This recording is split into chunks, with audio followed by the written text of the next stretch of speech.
El año era 1575. En pleno corazón de los Andes peruanos, donde las montañas susurraban historias antiguas y el aire parecía cargado con el peso de las culturas que ahí convivían, a veces chocando o incluso a veces unidos. En una vasta encomienda dominada por el joven Francisco de Valverde, hijo menor de una influyente familia española, se gestaba una historia que desafiaba las normas de su tiempo. Francisco, apenas en su 20º año, había asumido la gestión de la encomienda con una mezcla de desdén y resignación, obligado por el mandato familiar.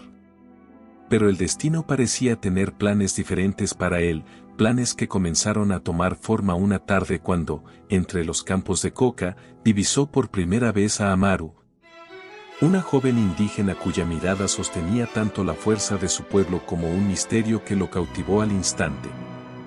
Amaru no era como las demás jóvenes que trabajaban en la encomienda.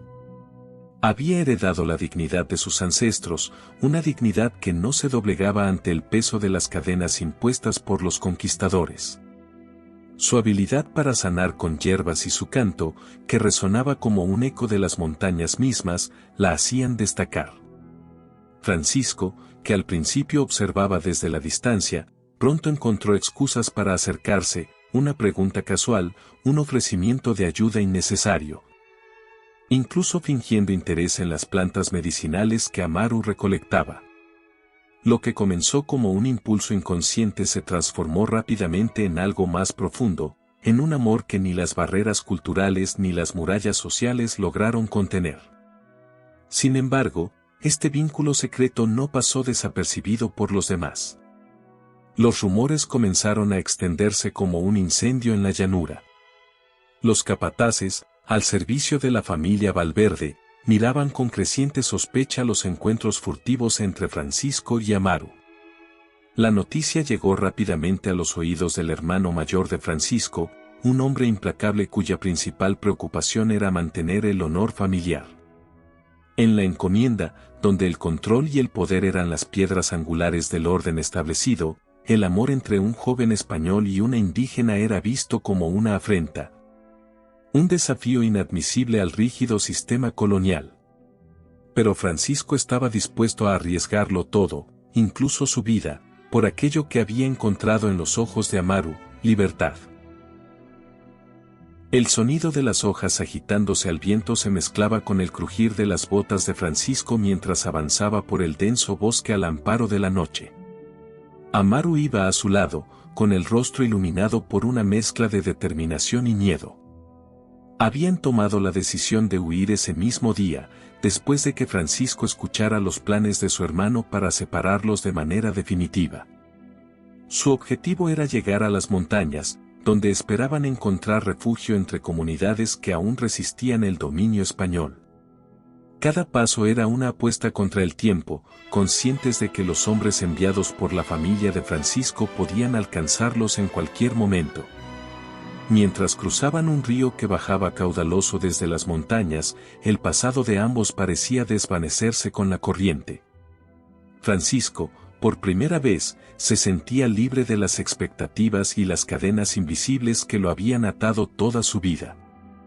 Amaru, en cambio, cargaba con el peso de los sacrificios que sus ancestros habían soportado, y sabía que su unión con Francisco no sería vista como un acto de amor, sino como una traición por algunos de los suyos.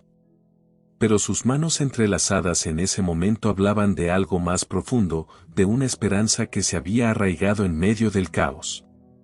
El bosque que los rodeaba parecía protegerlos, su espesor una barrera natural entre ellos y el mundo que intentaba separarlos.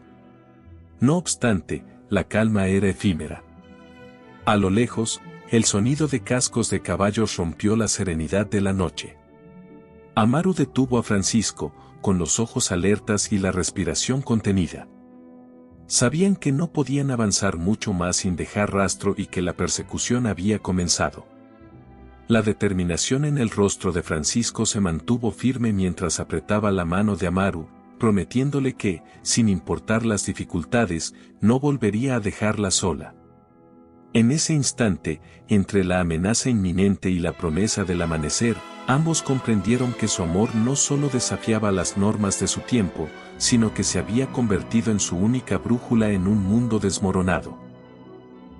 El amanecer encontró a Francisco y a Maru en lo alto de un risco, observando el vasto valle que se extendía ante ellos. El frío de la noche aún estaba presente, pero el calor del nuevo día comenzaba a surgir. Sus perseguidores no estaban lejos, y ambos lo sabían.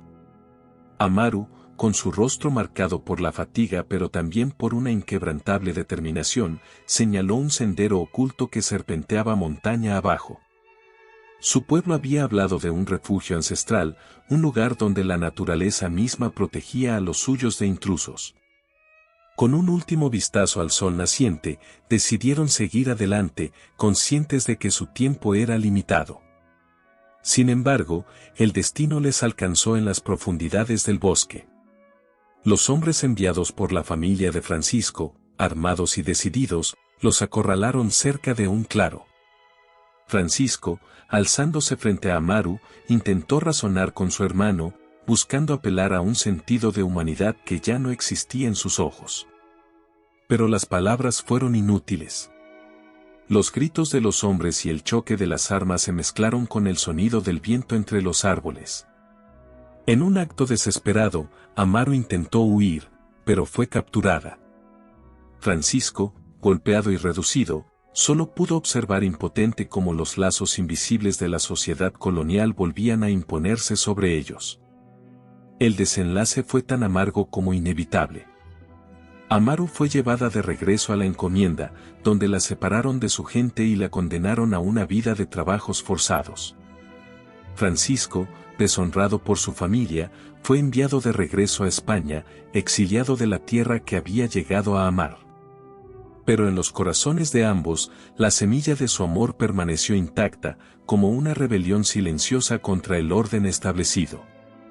En sus últimos años, Francisco escribió cartas que nunca fueron enviadas, cartas en las que describía los ojos de Amaru y los sueños de libertad que compartieron.